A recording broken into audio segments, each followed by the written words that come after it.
নমস্কার, আমি পাপিয়া। আপনারা দেখছেন জলপাইগুড়ি নিউজ।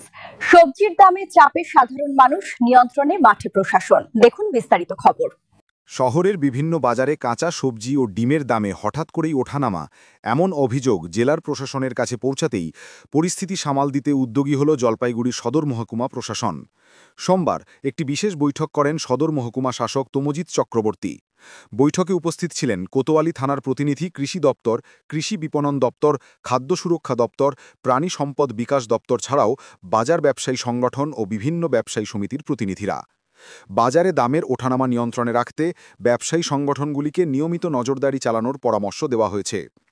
পাশাপাশি কোথাও দামের অযৌক্তিক বৃদ্ধি দেখা গেলে দ্রুত প্রশাসনকে জানাতে বলা হয়েছে।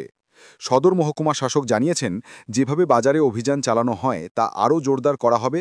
সাধারণ মানুষকে স্বস্তি দিতেই প্রশাসন কাঁচা সবজির দাম স্থিতিশীল রাখার চেষ্টা করছে। মহকুমা স্তরের আমাদের একটা টাস্ক ফোর্স আছে।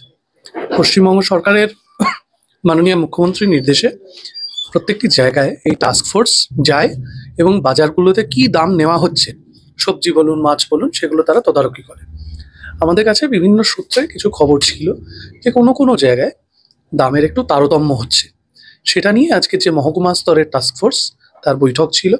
এখানে পুলিশ সহ বিভিন্ন দপ্তরগুলো ছিল এবং বাজার ব্যবসায়ী সমিতিগুলো, যারা বড় বাজার ব্যবসায়ী সমিতি আমাদের মহকুমার, তারাও ছিলেন। প্রাণী সম্পদ দপ্তর, কৃষি দপ্তর এবং সর্বোপরি কৃষি বিপণন দপ্তর, যারা এই বিষয়গুলো নিয়ে কাজ করছেন, তারা এইগুলো নিয়ে নিরন্তর কাজ করে চলেছেন। আমরা তবুও বাজার ব্যবসায়ী সমিতিগুলোর সঙ্গে বসলাম যাতে এই বিষয়ে সদর্থক পদক্ষেপ গ্রহণ করেন ওনারা। কোন কোন বাজার? এখানে জেলা মার্চেন্ট চেম্বার অফ কমার্সের প্রেসিডেন্ট এবং ভাইস প্রেসিডেন্ট ছিলেন। এছাড়া দিনবাজার, তারপর অন্যান্য যে বড় বাজারগুলো রয়েছে তার ব্যবসায়ী সমিতির সভাপতিরা ছিলেন।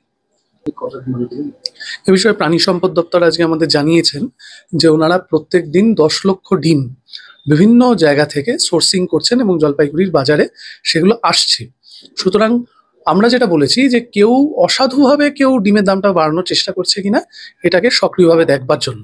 একই সাথে আমরা কিন্তু কৃষি পণ্যের মধ্যে সারের দামের ওপরেও কিন্তু একটা নজরদারি শুরু হচ্ছে এবং কৃষি দপ্তর এটা করেন, প্রত্যেক বাড়ি করেন, খুব সক্রিয়ভাবে ভালো করে করেন।